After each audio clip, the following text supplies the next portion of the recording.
Paz y gracias sean en Cristo Jesús para con cada uno de ustedes. Nos unimos al sentir de celebración de este ambiente que no es adulación, sino honra, que caracteriza a la familia en la fe. Y les felicito a todos por la jornada productiva que hemos concluido, ¿verdad? En esta escuela. Y para mí es un alto honor estar en esta casa que tanto amamos, Congregación Casa de Pan, con nuestros amados hijos pastores Manuel, Débora, su familia, Manuel González, la pastora Rosagna, quienes representan esta familia en esta amada nación. Sería redundante hablar todos, así que todos siéntanse aludidos e incluidos en esta salutación. Para mí, cada vez que vengo a esta casa, percibo un desafío en el espíritu por una razón muy puntual. La enseñanza apostólica busca contribuir con el equipamiento de los santos para poder completar en nosotros lo que Dios viene haciendo y otorgarnos herramientas que puedan ayudarnos en una gestión generacional correcta. Así que en este día he apelado a dos cosas que son un tanto inusuales en este tipo de visitas. La primera es una presentación que tiene como propósito que usted pueda tomar algunas notas porque considero la relevancia de la temática que vamos a hablar. La segunda es que no todo lo que usted va a escuchar está allí, pero por lo menos la idea fue recoger algunos aspectos puntuales para ello. Y lo tercero, el poder comunicar una palabra que pueda adelantarnos en lo que es la gestión generacional que venimos desarrollando en esta estación. Así que reciban salutaciones de República Dominicana, de toda nuestra amada familia y de toda la familia por extensión de lo que es la iglesia local y global, de la cual también somos parte. Y de verdad que estamos contentos de compartir con estas comunidades representadas, tanto Argentina y Chile. Esto es un milagro. Argentina y Chile juntos. Sí. Pero qué bueno que en el Señor somos una nueva creación, ¿verdad? Bueno, por favor acompáñeme en las Escrituras. Si quisiera considerar dos porciones bíblicas. La primera aparece en el Evangelio según Juan, capítulo 19, versículo 30, un solo pasaje bíblico a considerar en la misma. La segunda declaración aparece en Colosenses, en el capítulo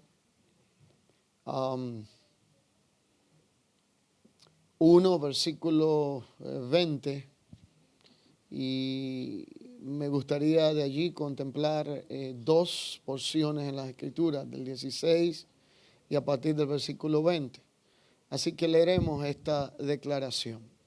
La primera de ellas, Juan capítulo 19, versículo 30, declara la Escritura. Cuando Jesús hubo tomado vinagre, dijo, consumado es. Y habiendo inclinado la cabeza, entregó el Espíritu. Consumado es. La segunda declaración se encuentra en Colosenses capítulo 1, versículo 16. Declara, porque en Él fueron creadas todas las cosas, las que están en los cielos y las que están en la tierra, las que son visibles e invisibles, sean tronos, sean dominios, sean principados, sean potestades, todo fue creado por medio de Él y para Él. Y en el verso 20 declara Colosenses capítulo 1, y por medio de Él Dios decidió reconciliar consigo todas las cosas, así las que están en la tierra como las que están en los cielos, haciendo la paz mediante la sangre de su cruz. Y todo esto proviene de Dios, quien nos reconcilió consigo mismo por medio de Cristo y nos dio el ministerio de la reconciliación, el cual consiste en que Dios estaba en Cristo reconciliando consigo el mundo, no tomándole en cuenta a los hombres sus pecados, y nos encargó a nosotros la palabra de la reconciliación. Reitero Juan 19:30, que es la base sobre la cual estaremos enseñando en este día. Cuando Jesús hubo tomado vinagre, dijo: consumado. Diga conmigo: consumado es. Y habiendo inclinado la cabeza, entregó el Espíritu.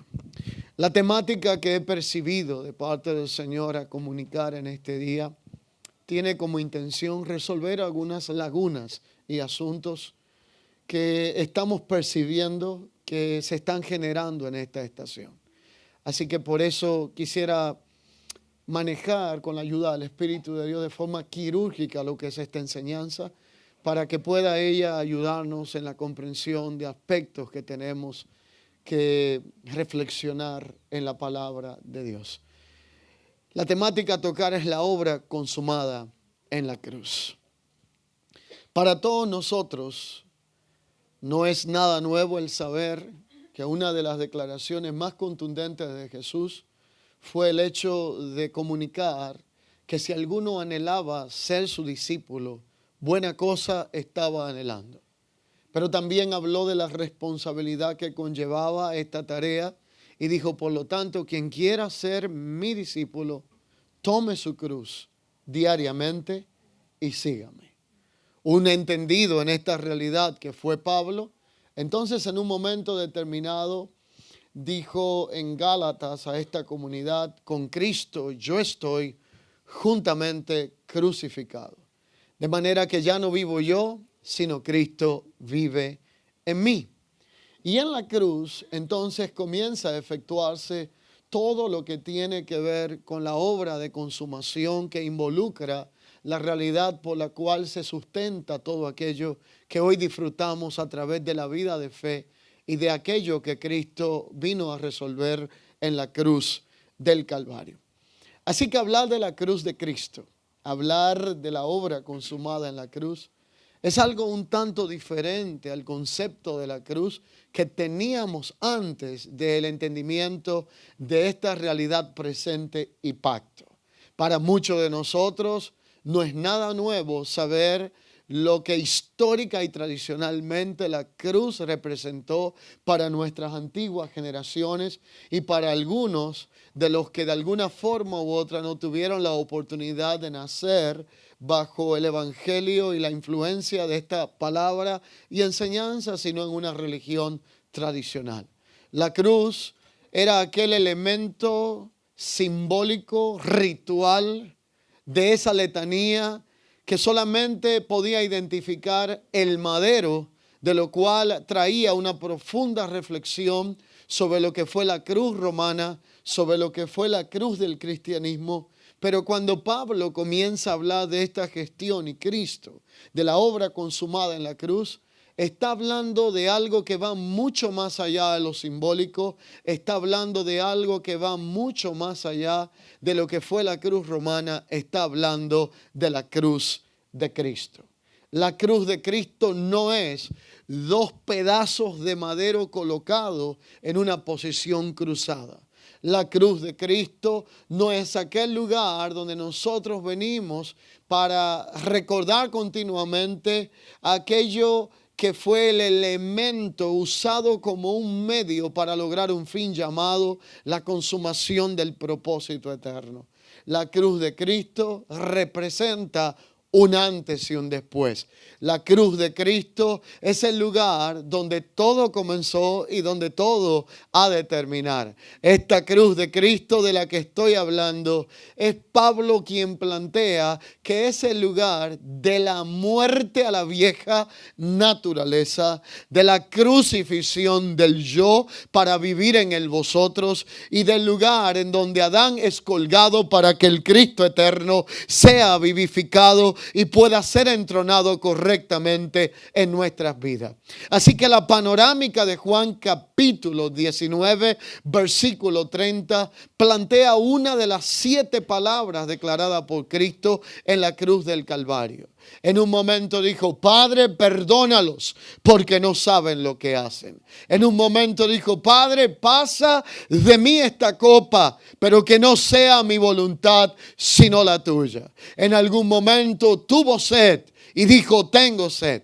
Pero de las 7 palabras dichas en la cruz del Calvario, todas con un alto significado, testigos presentes como Juan, el discípulo amado, aquel que recostaba su cabeza en el pecho de Jesús, quedando con María allí al pie de aquella cruz, testificó. Los historiadores del momento contemporáneo resaltaron que aún estando en un estado agónico, aún estando deshidratado por la sed y el sol, Cristo, en la función de expresión de la naturaleza del Hijo de María y José, entiéndase Jesús, hubo mencionado una palabra con tanta fuerza y con tanta autoridad que terminó siendo la palabra de mayor peso de las 7 declaradas en la cruz,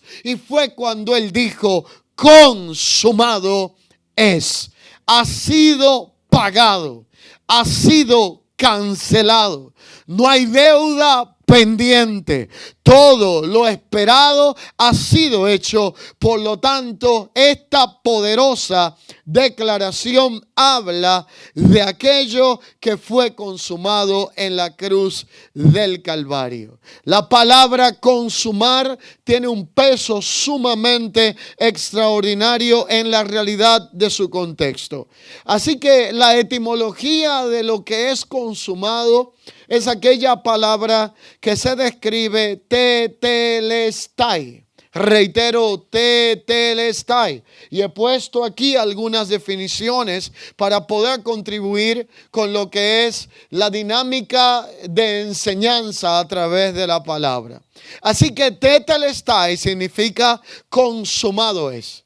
Y esto era lo que se hacía antiguamente al culminar la factura pendiente, al pagar una deuda, y cuando se efectuaba el pago que hoy llamamos cancelado, lo que es poner un sello para que si aquel a quien le pagamos en algún momento se le olvida que hemos saldado la cuenta, nosotros tenemos la evidencia de la cancelación de la deuda pendiente. Por eso cuando Cristo dice consumado es, Él ratifica lo que después es dicho por Pablo cuando a la comunidad de los colosenses en su capítulo 12 en adelante se les notifica que todas las actas, que todo lo que eran nuestros delitos y todo lo que estaba impreso en nuestra contra, que era contrario al propósito de Dios,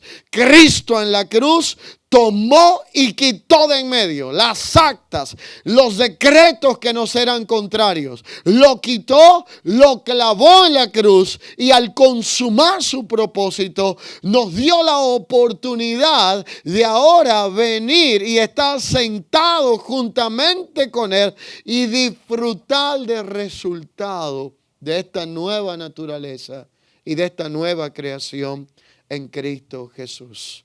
Consumado significa terminado, logrado, pago en su totalidad.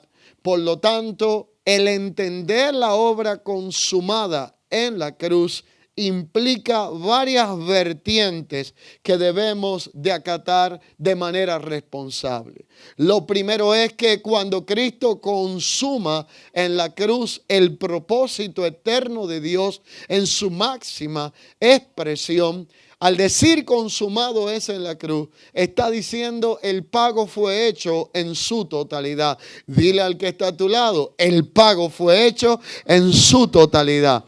Por lo tanto, esto es la expresión de una gracia sin mezcla, de una gracia sin meritocracia que implica que Dios al consumar en Cristo el sacrificio perfecto en la cruz, cubrió mi pasado, saldó las deudas que puedo tener en mi presente y se aseguró de dejar un fondo extra eterno e incuantificable para garantizar cualquier deuda contraída en el futuro. Implica esto que al decir consumado es, el sacrificio fue tan perfecto que Hebreos capítulo 10 declara que el sacerdote entraba cada año para ofrecer los mismos sacrificios que no podían perfeccionar a aquellos por los cuales se acercaba,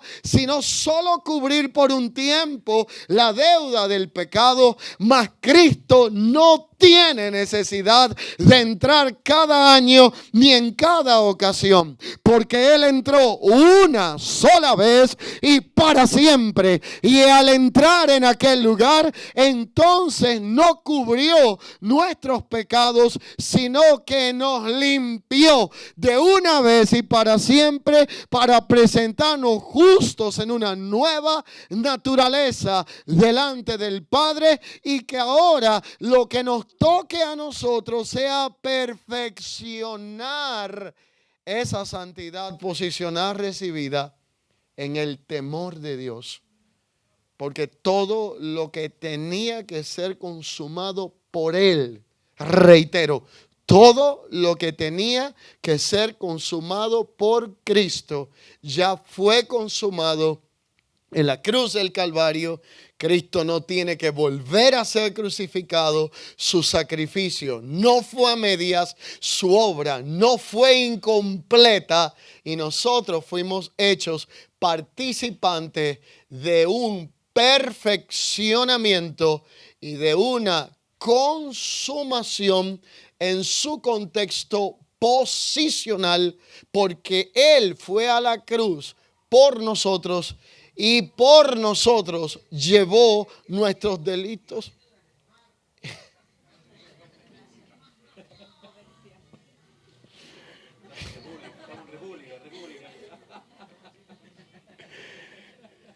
Nuestros delitos y pecados. Yo estoy hablando de deuda cancelada y allí afuera nos están promoviendo algunas deudas. Pero bueno, esto pasa en vivo.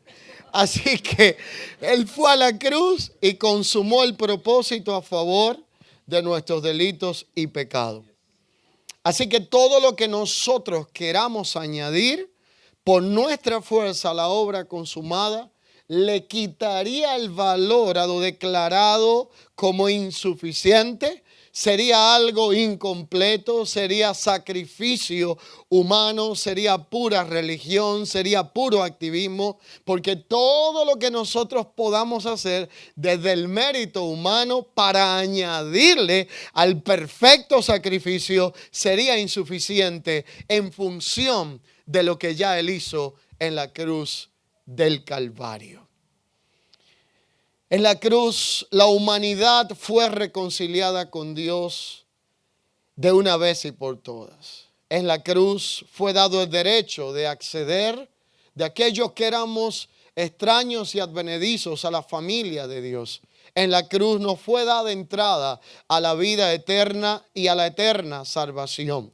Por lo tanto, todo se define desde el antes y después de la cruz, pero en la cruz algunas cosas sucedieron y la primera de ellas se llama el perfeccionamiento posicional. ¿Y a qué me refiero con el perfeccionamiento posicional? Que hemos sido hechos perfectos en el Espíritu que nos habita, porque el Espíritu que habita en nuestro espíritu es el Espíritu de gracia, es el Espíritu Santo, es el Espíritu de Cristo. Pero ese perfeccionamiento posicional es la introducción entre la realidad de lo que somos y lo que hemos de ser. Y por eso Juan en algún momento declara: amados, ahora somos hijos de Dios, pero todavía no se ha manifestado lo que hemos de ser. Pero cuando Él se manifieste, le veremos tal y como Él es. Así que usted y yo no hemos logrado todo, sino que estamos en un proceso de construcción. Y para ello quiero que le digas a alguien que está a tu lado: cualquier cosa que pase, recuerda que soy un santo en proceso de construcción.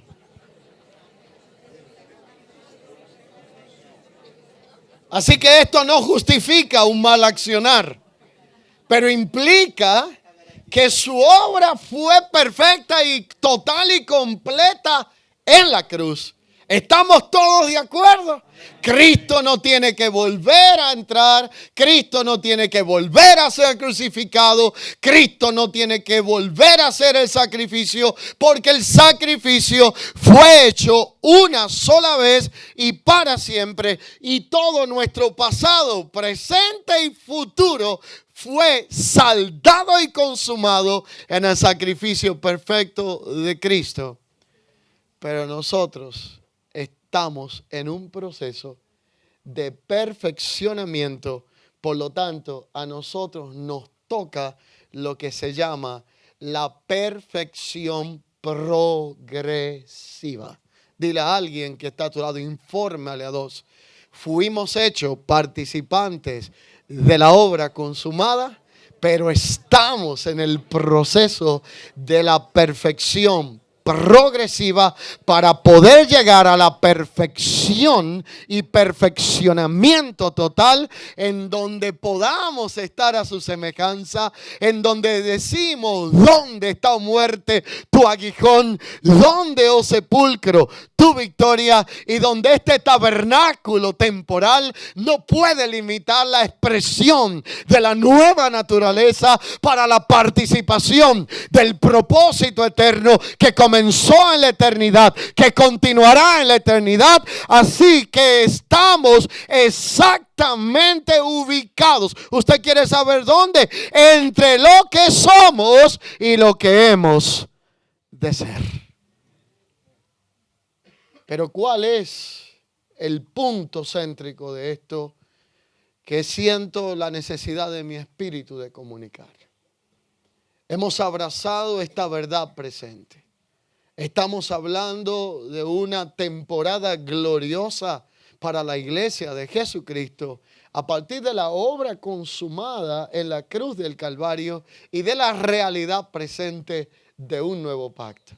Una de mis preocupaciones válidas es el ver cómo Dios nos abre el entendimiento y rasga, a medida que pasa el tiempo, por su palabra, los velos del entendimiento que nos permiten ver con mayor luz y claridad lo que Dios quiere manifestar a través de cada uno de nosotros como ministros competentes de la realidad de un nuevo pacto. Estoy en lo correcto, pero el punto ahora es que la preocupación es que hayamos salido de una religión para patentar y convertir en una nueva religión esta verdad presente.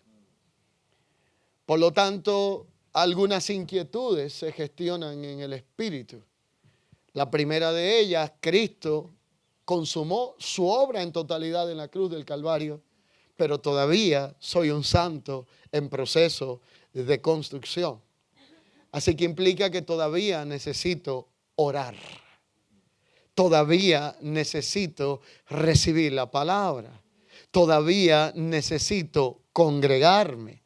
Todavía necesito ser perfeccionado. Todavía Dios está trabajando en los aspectos de mi alma, aunque he sido edificado, bendecido con un perfeccionamiento por causa del Espíritu eterno que Cristo ha manifestado en nuestra vida y nos habita. Pero aquello que se ha gestionado en el Espíritu tiene que ser manifestado en nuestra alma y tiene que ser tabernaculizado en nuestra manera de vivir para hacerse cuerpo real, para hacerse una realidad presente y entonces aquí pasar de la intención a la implementación de aquello que Dios nos ha confiado para manifestar en Cristo.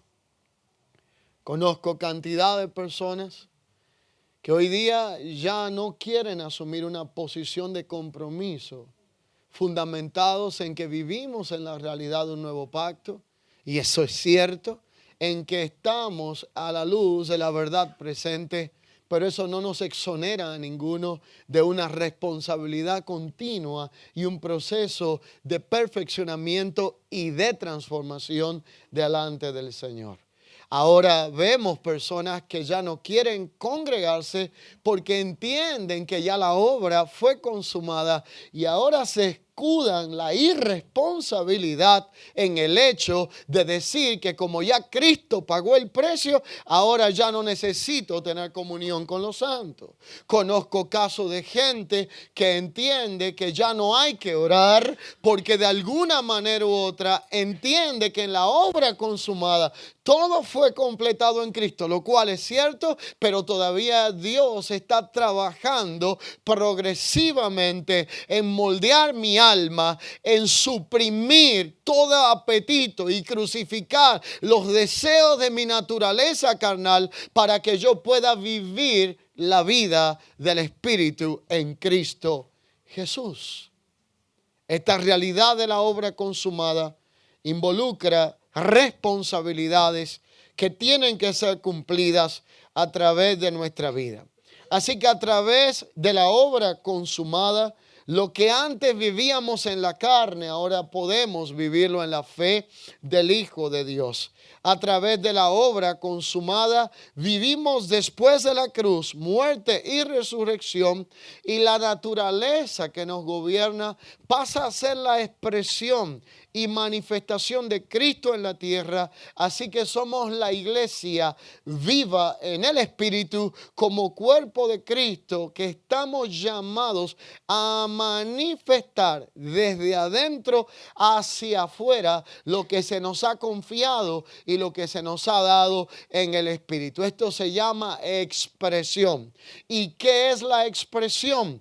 Que todo el que porta una nueva naturaleza tiene que manifestar una expresión de la naturaleza que nos ha sido dada en Cristo. Esta expresión de esa nueva naturaleza nos notifica que todo no quedó en la cancelación de nuestros antiguos delitos y pecados, sino en la gestión de una nueva naturaleza. Donde crucificamos al viejo Adán, morimos al viejo Adán para vivir conforme a la nueva creación que es Cristo en nosotros, esa esperanza de gloria. Pero la realidad es que entre el decirlo y el vivirlo hay un abismo real, porque a veces pensamos que estamos crucificados juntamente con Cristo hasta que alguien nos hace algo que nos duele, hasta que alguien dice algo de nosotros o hasta que alguien hace algo que no nos gusta y nos damos cuenta que lo que nosotros pensamos que estaba muerto y crucificado solamente estaba anestesiado y fue despertado. ¿Alguno entiende lo que estoy diciendo? A todo color, aquí y ahora. Es allí donde uno escucha expresiones tales como: perdone, pastor, pero se me acaba de salir el hombre viejo. Perdone, pastor, pero ahora me salió la vieja naturaleza. Se me acaba de salir el chileno, se me acaba de salir el argentino, me acaba de salir la naturaleza dominicana, pero la realidad es que se supone que eso estaba colgado en la cruz. Ahora, ¿por qué me sale de vez en cuando alguien hace algo que me duele y que provoca que esa vieja naturaleza, que yo creí que estaba muerta, pero lo que estaba era durmiendo, sea despertada? Hay un pasaje en la Escritura que dice que te cuides de la que duerme a tu lado. Recuerdo hace unos años, mientras yo pastoreaba en la ciudad de Nueva York, un día llega un hombre a la congregación y dice, cuando acabe la administración de este día, necesito hacerle una consulta. Así que cuando acabamos, yo pensé que me iba a preguntar algo práctico de la vida, a pedir un consejo. Y aquel hombre tenía una cara de aflicción y me dice, pastor, he leído un pasaje en la Biblia y ya no estoy durmiendo igual. A partir de ahí como que me despierto mucho en la noche y yo no entiendo, explíquemelo, porque la Biblia dice que esto es tan peligroso, la vida de fe, que yo tengo que cuidarme de la que duerme a mi lado. Así que yo abro los ojos de vez en cuando en la noche, chequeo a mi esposa a ver si ella se levanta, qué hace, qué dice. Y como que estoy en un estado de zozobra. Digo, pues claro, hermano. Porque la que duerme a tu lado no te está hablando de la esposa. Dios no te daría jamás una ayuda idónea para que no duermas pendiente de que te haría algo, ¿verdad? Porque esto no tendría sentido. Pero hay una naturaleza carnal que en la mayoría de los casos usted cree que está crucificada y lo que está es anestesiada y un poquito adormecida, pero cualquier tipo de provocación la puede despertar. Así que el punto aquí es la obra consumada de Cristo nos pone una demanda en el espíritu para hacer la expresión que manifiesta una nueva naturaleza, ya no en el hombre natural, ya no en el hombre carnal, sino en el hombre espiritual que es Cristo en nosotros. ¿Y qué significa la palabra expresión? La palabra expresión significa una presión que se hace desde adentro hacia afuera. Así que esto de una presión desde adentro hacia afuera es lo que se llama manifestar. Y esa palabra expresión tiene dos componentes. Lo primero es que ex significa la separación de lo que solo era interior y ahora lo que solo gobernó mi naturaleza interior tiene que comenzar a gobernar la naturaleza y la expresión exterior del cuerpo, que es el vehículo usado por Dios para la manifestación del propósito que me ha sido confiado. Si nos preguntamos cuál es la actividad o función principal de la iglesia que está en el mundo, pero no es de este mundo, lo resumiríamos a una palabra contundente que sería el ser la expresión de Cristo en este mundo. Así que entonces tendríamos un cambio operacional y la iglesia comenzaría a tener como actividad principal ya no programas, ya no eventos, ya no convocatorias, sino el manifestar la vida del Hijo que nos ha sido dada y confiada por dentro para que Él sea el todo en todos hasta que todo sea lleno de la vida de Cristo. Bendito sea el nombre del Señor. Esto es un proceso continuo en nosotros, pero efectuado completo en la cruz del Calvario y con expectativa de llegar a su totalidad cuando despertemos a su semejanza. Este proceso se llama perfeccionamiento. Dile a alguien que está a tu lado mirándole serio, estoy siendo perfeccionado. Para este perfeccionamiento Dios usa diferentes herramientas. Los 5 ministerios o oficios de Efesios capítulo 4 versículo 11 dice que es para perfeccionar a los santos para la obra del ministerio. Dios usa estos 5 oficios para hacer ajustes a nuestra vida. Por eso estas plataformas no deben de ser usadas para entretenimiento. entretenimiento. No deben de ser usadas para esparcimiento. Deben de ser usadas para el perfeccionamiento hasta que todos lleguemos a la estatura del varón perfecto, a la medida del Hijo corporativo que es Cristo en nosotros. Pero hay una segunda realidad que Dios usa, que se compone de varias etapas en nuestra vida diaria, que no solamente es la función de los 5 oficios o ministerios. Alguno de los que está aquí, después de haber conocido al Señor y haber sido posicionalmente perfeccionado, ¿ha tenido que pasar por alguna tentación? ¿Estoy yo solo o alguien también? Algunos de los que está acá, después de haber sido posicionalmente perfeccionado, ha tenido que pasar por algún tipo de prueba. Yo levanto las dos y creo que no estoy solo acá.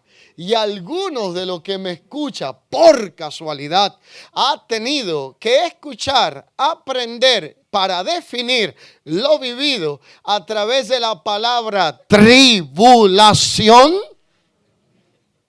donde Pablo en un momento lo desconecta de nuestra mentalidad escatológica.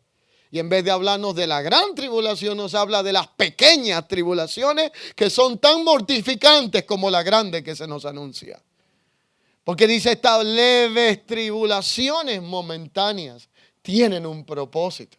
Es producir en nosotros un cada vez mayor y excelente peso de gloria para que vivamos no mirando las cosas que se ven, que son temporales, sino que nuestro enfoque se ha puesto en aquellas que no se ven, que permanecen y son eternas. Pero vamos a ver cuáles elementos Dios usa para este perfeccionamiento. El primer elemento para este continuo perfeccionamiento es la obra del ministerio con 5 oficios que son citados en Efesios capítulo 4 versículo 11. Por eso necesitamos pastores. Por eso necesitamos profetas, por eso necesitamos apóstoles, evangelistas, maestros y todo lo que tiene que ver con lo que complementa la edificación de los santos y el perfeccionamiento para llevarnos a la estatura de la madurez del varón perfecto. Pero ¿qué pasa cuando a más de esos 5 oficios Dios también usa procesos continuos en nuestra vida? Yo he encontrado una realidad cuando converso con personas que están pasando momentos difíciles.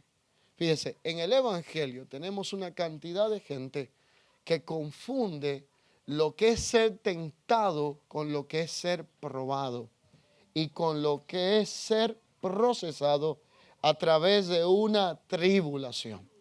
Así que nadie debe de decir que ha sido tentado por Dios, porque Dios no se ocupa de tentar. El tentador es el encargado de producir tentación, pero Dios se encarga de probarnos para perfeccionarnos a través de procesos continuos en la tierra. Así que yo puedo haber recibido el beneficio de la obra consumada en la cruz, pero eso no me libera de ser procesado y probado a través de ciertas realidades en nuestra vida. Y cómo esto tiene que ser trabajado a blanco y negro en nuestra realidad presente. Debemos de asumir nuestra cuota de responsabilidad como iglesia. A veces la gente viene al Señor, le describimos un evangelio color de rosa. Le decimos que no habrá más problemas. Le hablamos de que aquí todo es bien, de que la gente que nos rodea son tan santos que viven en el cielo y de vez en cuando los domingos visitan la tierra. Pero la realidad a blanco y negro es que cuando usted comienza a caminar este camino y encuentra algo totalmente diferente a lo que me dijeron y empiezo a encontrar gente con con tantas conductas tóxicas, santos pero en proceso de construcción, con tantas deficiencias de carácter y actitudes que están siendo tratadas por Dios, la pregunta es si nos equivocamos de frecuencia o si el problema lo tenemos nosotros. Así que la realidad es que esto está entre lo que somos y lo que hemos de ser, para que entre lo que somos y lo que hemos de ser seamos perfeccionados progresivamente. Así que no debo confundir, diga conmigo, no debo confundir prueba con tentación. Uno es el que tienta, otro es el que prueba, y cada una tiene un propósito. Tome nota a lo que le voy a decir. El propósito de la tentación es una apelación a nuestra carne y concupiscencia para con la tentación el propósito sea sacar lo peor de nosotros.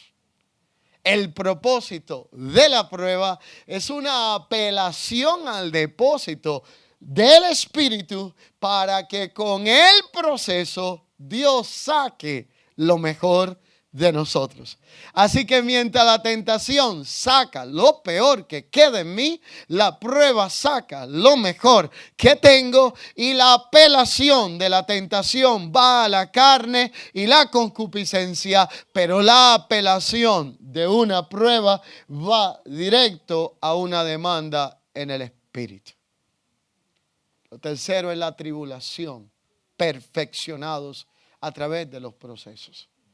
La palabra tribulador tiene que ver con una especie de tridente que se usa para trabajar la tierra que ha de ser sembrada y remover las piedras, remover las asperezas que impiden que la semilla correcta pueda producir el fruto correcto para lo cual ha sido sembrada. Todos nosotros sabemos que Judas tenía el mismo pastor que los demás discípulos, pero no tenía el mismo corazón ni tenía la misma actitud.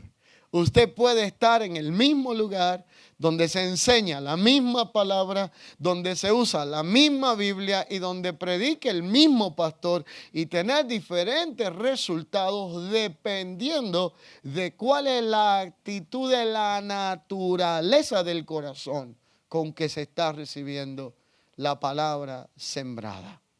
Así que Dios usa las pruebas, y cuando la prueba no logra perfeccionar aquello que está allí dentro, estorbando la expresión de esta nueva naturaleza, Dios entonces permite que seamos atribulados para, a través de ciertos procesos, remover las asperezas que impiden la fructificación de la palabra y del Espíritu en nuestro corazón. El modelo para esta transformación es Cristo. Colosenses 1:28 dice: a quien anunciamos, amonestando a todo hombre y enseñando a todo hombre en toda sabiduría, para que presentemos a todo hombre perfecto en Cristo. Esto involucra para nosotros como hijos de Dios estas tres etapas. Primera, perfeccionamiento posicional es el resultado de la obra de Cristo en nosotros. Es el resultado de la obra de Cristo en la cruz a favor de nosotros. La segunda realidad, la perfección progresiva, es la que nos saca del estado de inmadurez y carnalidad para llevarnos a la madurez espiritual. Y esta madurez espiritual es un proceso continuo en nosotros. Pero la perfección final es aquella a la cual Dios nos lleva y nos garantiza que sucederá cuando se efectúe su retorno a la tierra, y es una esperanza para los que todavía creemos en su venida, en su retorno inminente y en esa gran paruxia que nos ha de transformar, porque la realidad es que vivimos en un tiempo donde algunos perdieron la esperanza y hasta llegaron a pensar que ya Cristo no retornará, y si esa promesa no fuese cumplida, vano sería este evangelio, vana sería la obra consumada en la cruz, y la realidad es que Cristo retornará por su iglesia.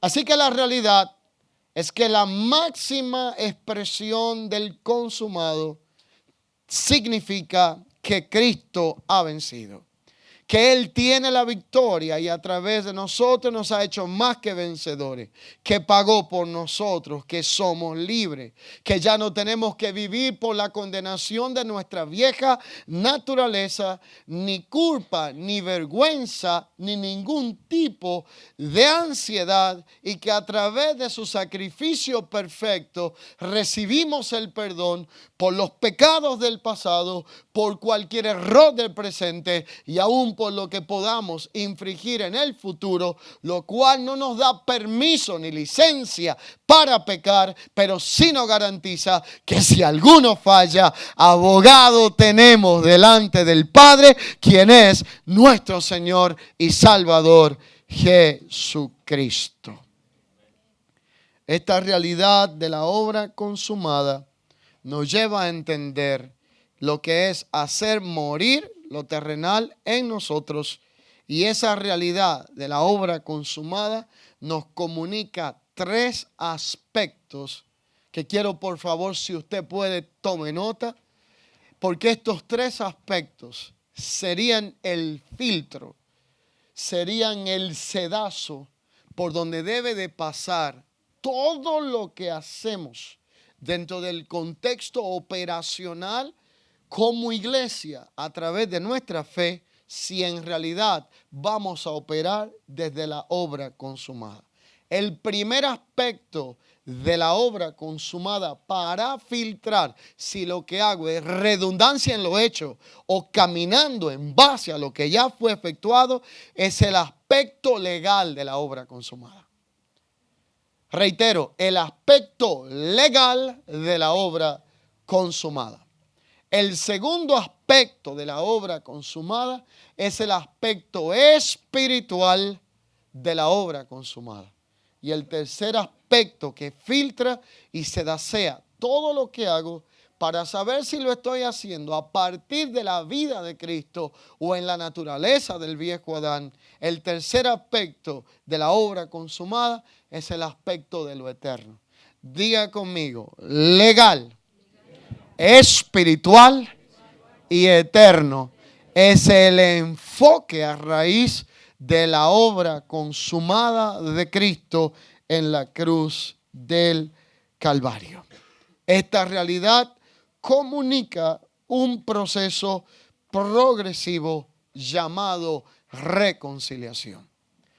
Al culminar esta primera etapa, entro en la aplicación de la misma con el segundo pasaje que leí como introducción a esta enseñanza. Colosenses capítulo 1, versículo 20.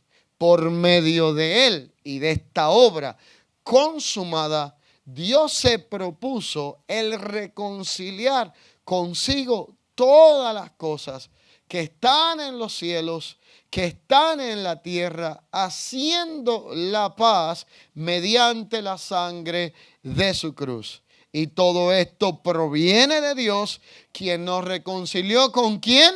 Consigo mismo por Cristo, y nos encomendó el ministerio de la reconciliación, el cual consiste que Dios estaba en Cristo reconciliando consigo al mundo, no tomándole en cuenta a los hombres sus pecados, y nos encargó a nosotros la palabra de la reconciliación, que era lo que Dios se había propuesto en sí mismo: reunir todo lo invisible con aquello que es visible.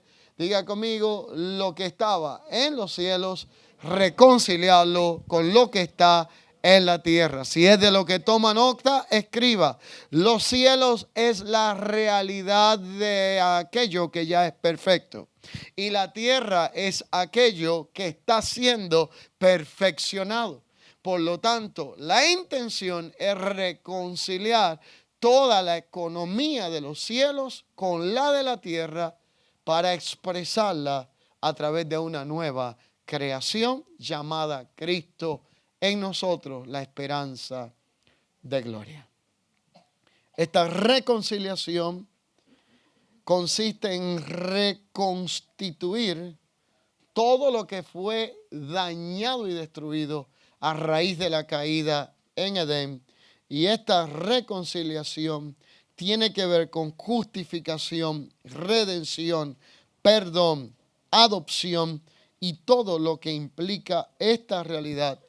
Y esta reconciliación literalmente resuelve un problema que tiene 7 realidades. Primera, estábamos separados de Dios.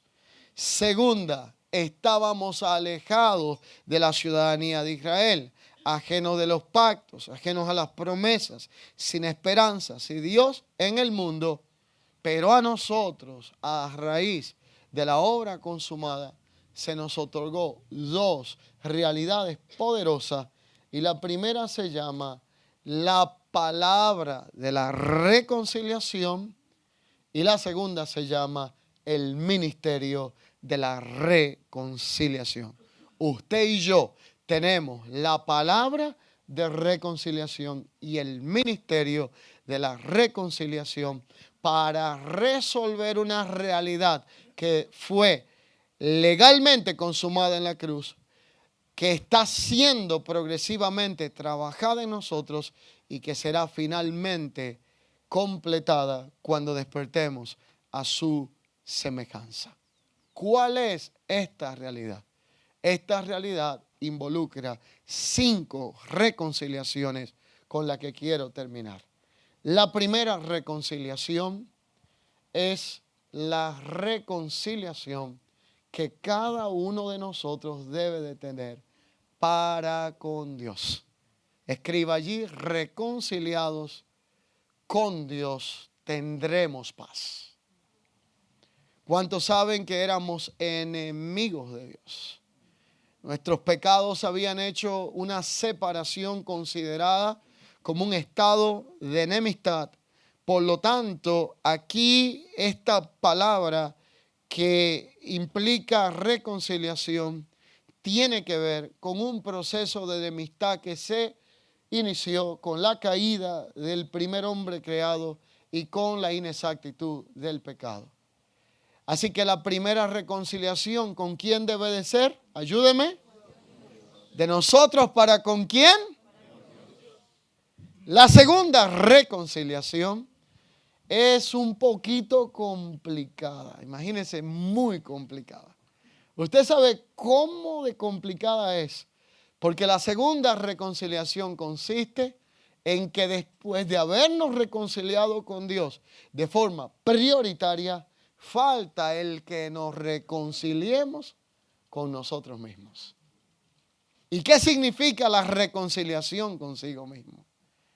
Es la solución de conflictos internos, lagunas existenciales, conflictos de identidad, problemas de naturaleza y carácter que tienen que ser llevados a la cruz y crucificados con la naturaleza del viejo Adán.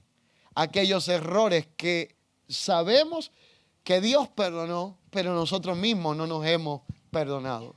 Aquellas decisiones que en un momento debíamos de tomar y que nunca tomamos. Aquellas cosas que manejamos de una manera donde hoy tenemos mayor entendimiento y madurez y no podemos superar el haberlo hecho de la forma que lo hicimos. Por lo tanto, la segunda reconciliación que debe de efectuarse a raíz de la obra consumada es la reconciliación conmigo mismo. La tercera reconciliación sigue siendo más complicada. Esto se va complicando. Y la reconciliación tercera es la reconciliación con mi hermano. Así que si yo estoy reconciliado con Dios, digo que soy una nueva criatura, estoy reconciliado conmigo mismo y aborrezco a mi hermano, soy un mentiroso, he negado la fe y la verdad no habita en mí.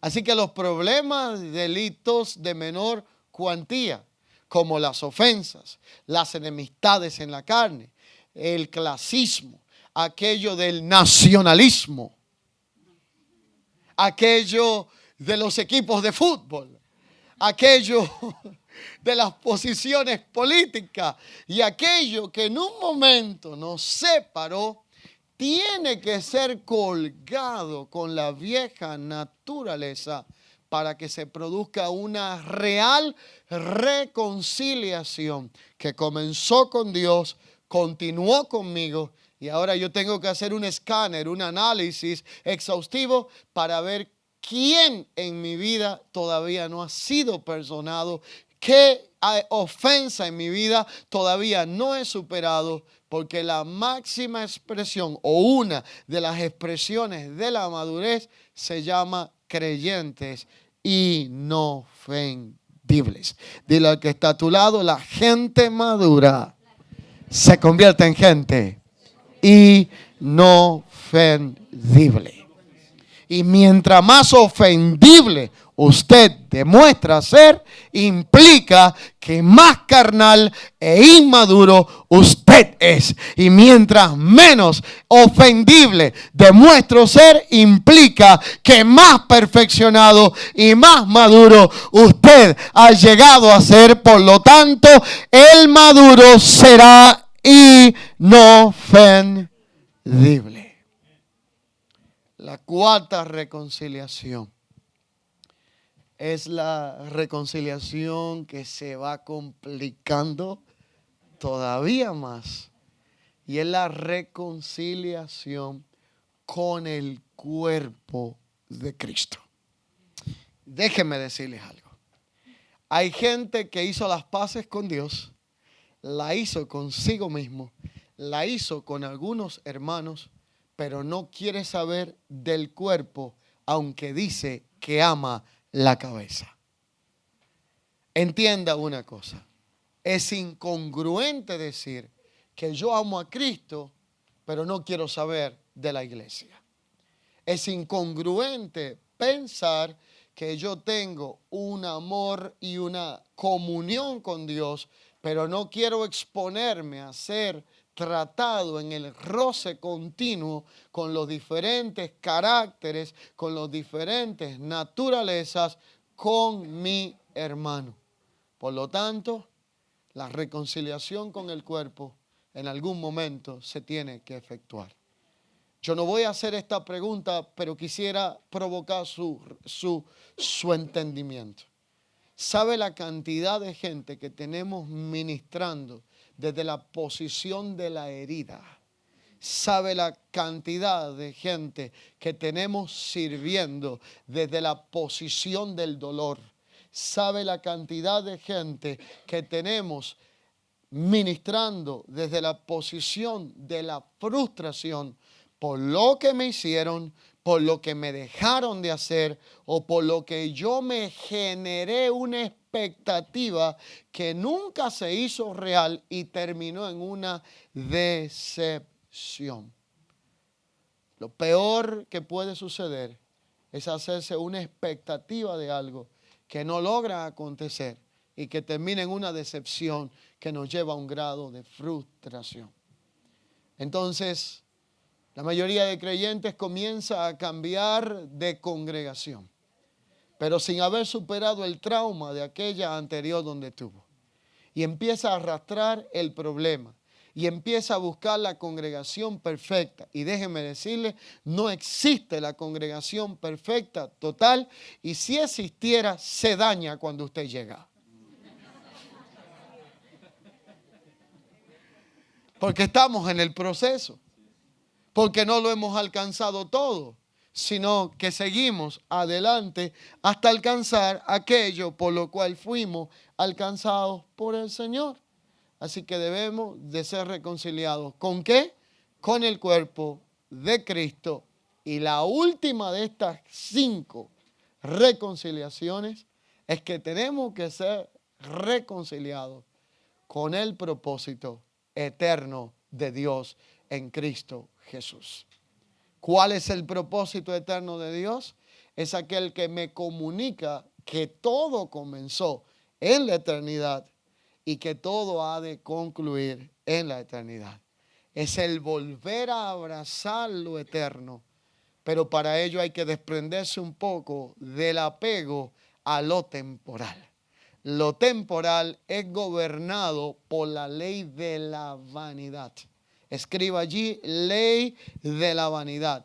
Los deseos de los ojos, los deseos de la carne, la vanagloria de la vida son aspectos que alimentan la ley de la vanidad, por la cual podemos tener mayor enfoque en lo terrenal y temporal que en aquello que es eterno. Si esta es la realidad presente de un enfoque en lo eterno, involucra que para poder partir de esta obra consumada y poder manifestar aquella nueva naturaleza que nos ha sido dada, debemos de redefinir toda la operación del cuerpo que es la iglesia en función de lo que es legal, ayúdenme, espiritual y eterno. Y todo lo que se nos ocurre hacer y todo lo que podamos innovar y todo lo que queramos inventar tiene que pasar por el filtro de que si no es legal, de que si no es espiritual y si no tiene un fin eterno, entonces no es nuestra asignación, porque nuestra asignación parte desde la obra consumada en la cruz para no volver a crucificar a Cristo y volver a apelar a los viejos rudimentos que implica lo que se llama la vida de la religión. Dios quiere reconciliar en nosotros estas 5 realidades. Reconciliarnos con Él, con nosotros mismos, con nuestros hermanos, con el cuerpo que es la iglesia y con el propósito eterno de Dios que es en Cristo Jesús. Que lo que yo haga, que lo que yo diga, que lo que yo abrace, que lo que yo anhele, esté conectado más a lo eterno que a lo temporal y terrenal, porque todo lo que es eterno permanecerá para siempre y todo lo temporal gobernado por la ley de la vanidad, usted le puede poner una fecha de caducidad y de expiración, porque los deseos de los ojos, la vanagloria de la vida y los deseos de la carne pasan, pero aquel que hace la voluntad de Dios permanece para siempre. Por lo tanto, de esa obra consumada, completa en Cristo, progresiva en nosotros y expectante de una transformación final, necesitamos volver a aquello que es legal, a aquello que es espiritual y aquello que es eterno. Que esta realidad pueda hacerse corporeal en nuestra vida será algo que producirá una verdadera transformación en nosotros. Concluyo con un pasaje final. Filipenses capítulo 2, versículo 5.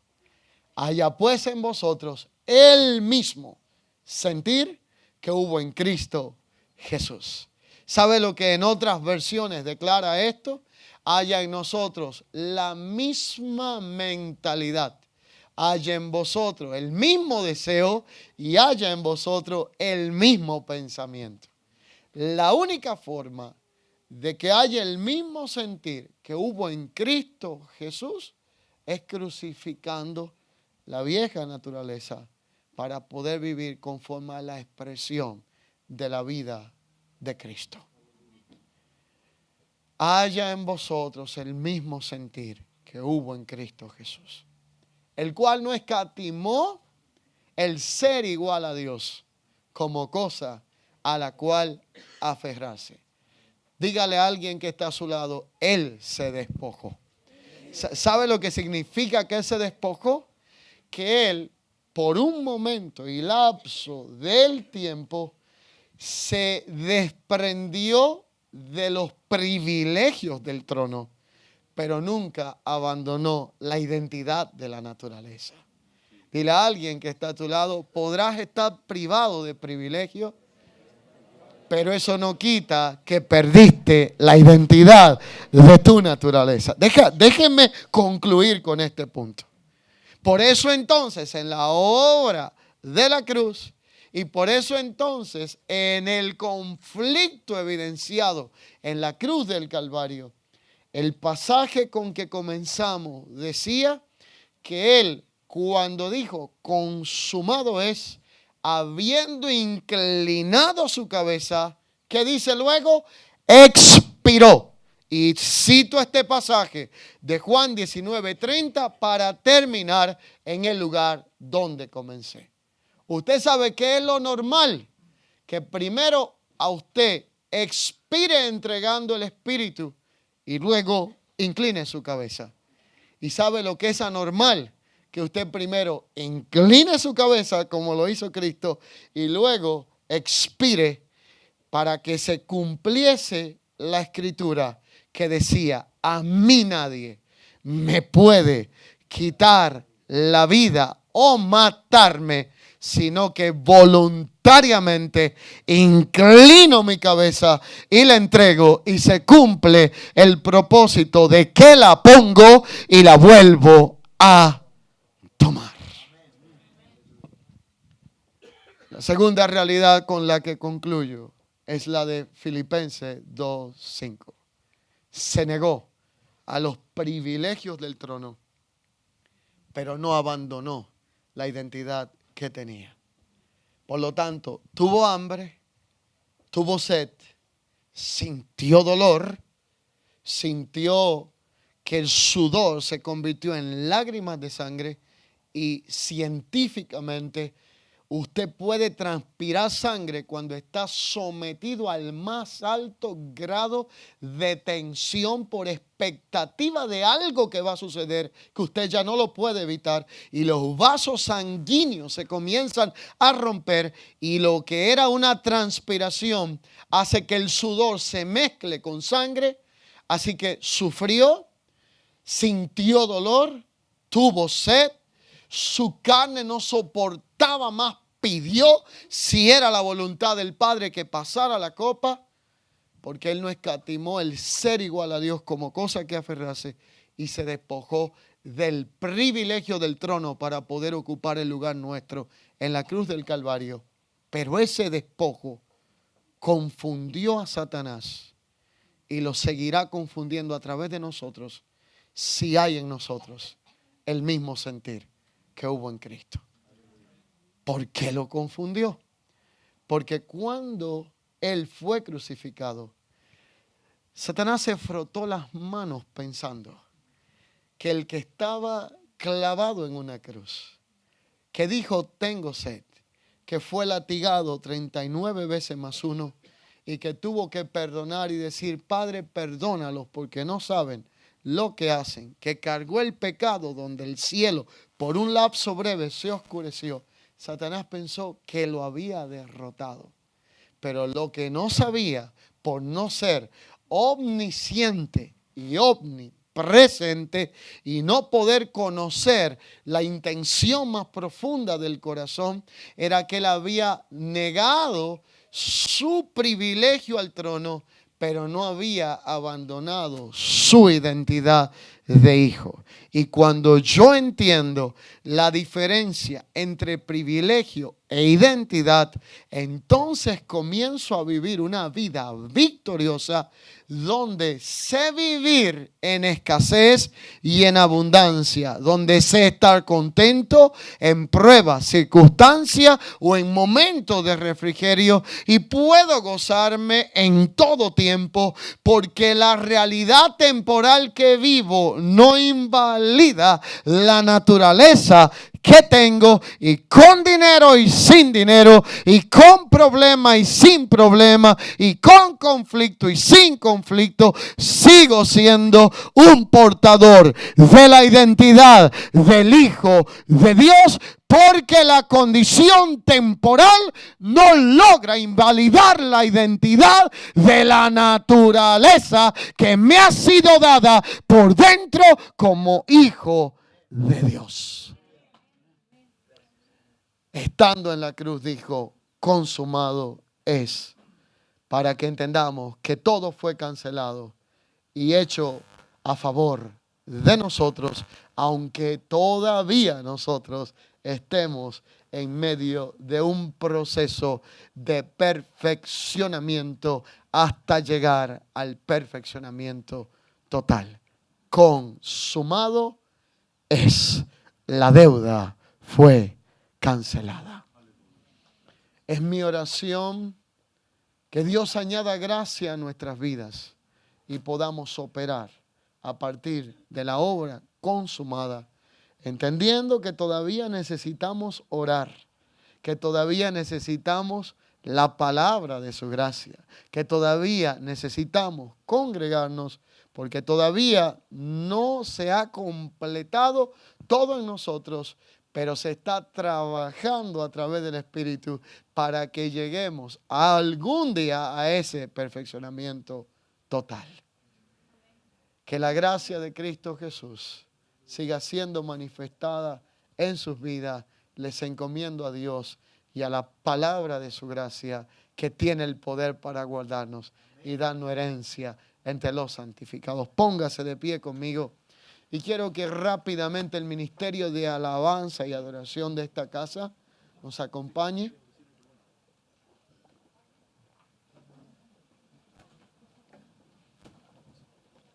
Y que juntos concluyamos este tiempo adorando al Señor.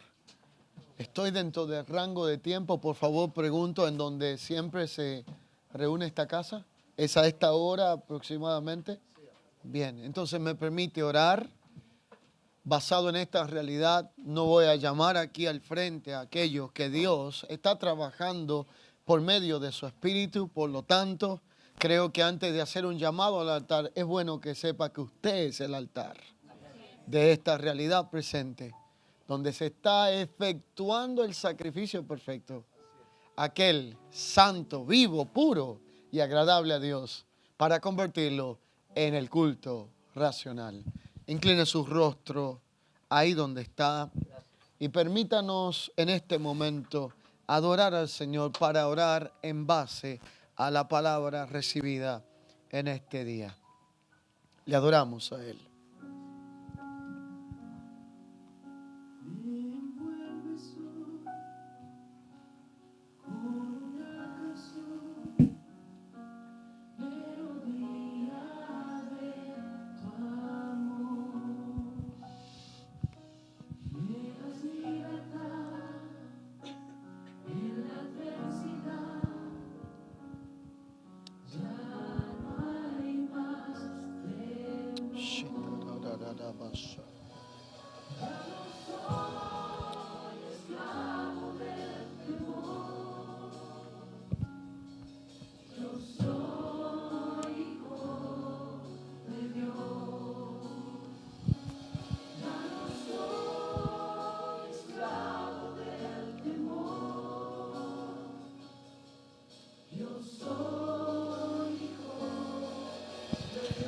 Por una sola vez, solo nuestra voz, cantamos una vez más esta declaración y oramos con todo nuestro ser.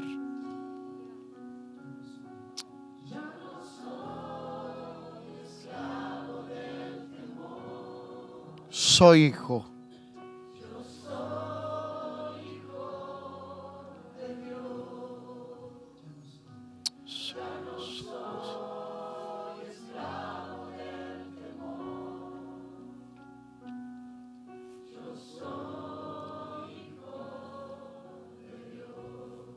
Gracias, Señor. Dale gracias al Señor. Ahí donde estás. Por aquello que se hizo legal, espiritual y eterno. Legal, espiritual y eterno. Gracias, Padre, por la obra perfecta consumada en la cruz del Calvario. Gracias por haber hecho ese perfecto sacrificio una sola vez y para siempre. Señor, hoy quiero encomendar a ti cada persona que ha recibido la palabra de tu gracia en este día. He comunicado lo que me has encomendado, declarando que esta palabra no retornará vacía, sino que es el davar que como un boomerang irá, edificará, retornará a ti y llevará los frutos para lo cual la has enviado. Oro por cada una de las vidas que están al alcance de esta palabra. Oro para que comiences a manifestar milagros en este día a través del engendramiento por el Espíritu de aspectos que tienen que ver con esta nueva naturaleza. Oro en este día para que comience a ser crucificado. Vamos, tú sabes lo que tienes que crucificar. Usted conoce lo que tiene que crucificar. Habla con Dios ahí donde estás. Orar es hablar con Dios. Oro para que juntamente con Cristo esté crucificado todo residuo, patrón de conducta, patrón de pensamiento perteneciente a la vieja naturaleza y al viejo Adán. Que en la cruz de Cristo muera todo deseo, ambición, enfoque que no sea legal, espiritual y eterno, para poder vivir y expresar la naturaleza de esta nueva creación. Oro para que hoy desates en la vida de cada uno de los presentes un espíritu de excelencia y gracia, donde la expresión de la vida, de la naturaleza, de toda la nueva creación dada en Cristo comience a ser manifestada. Oro por vidas que no retornarán iguales del lugar de donde vinieron. Oro por una casa ministerial, una casa apostólica que será elevada a una posición de mayor madurez, donde podrá traer el favor de Dios, donde va a manifestar al Hijo corporativo, donde los problemas carnales, las ofensas de la carne y las ofensas de la inmadurez empezarán a cesar. Vamos, ora ahí donde estás, para crucificar la vieja naturaleza.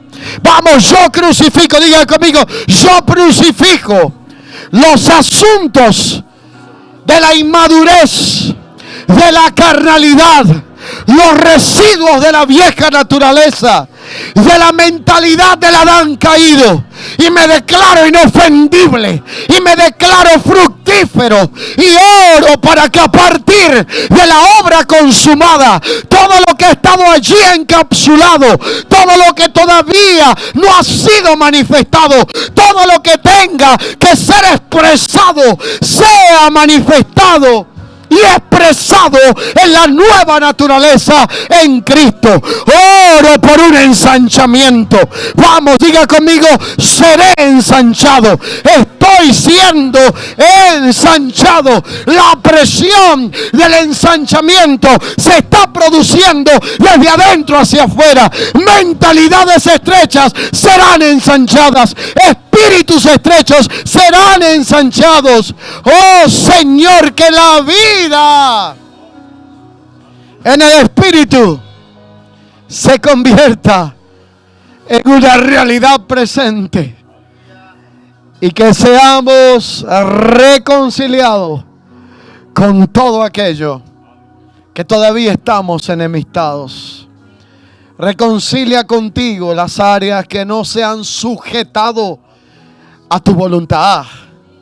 Reconcilia contigo los aspectos del pasado, los errores del ayer. Hablo a personas que saben que son una nueva criatura, pero todavía de vez en cuando están peleando con el recuerdo de la vieja naturaleza, de la vieja mentalidad y de aquellos errores del pasado, aquellas decisiones, aquellos conflictos y aquellas acciones que nunca debiste de cometer, pero lo hiciste en el tiempo de ignorancia.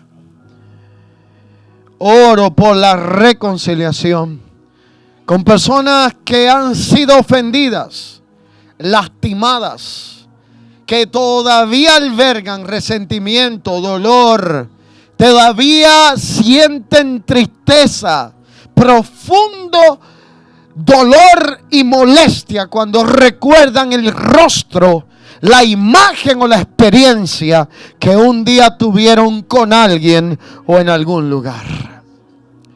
Reconcílianos con el cuerpo que es la iglesia. Que podamos vivir sin competencias.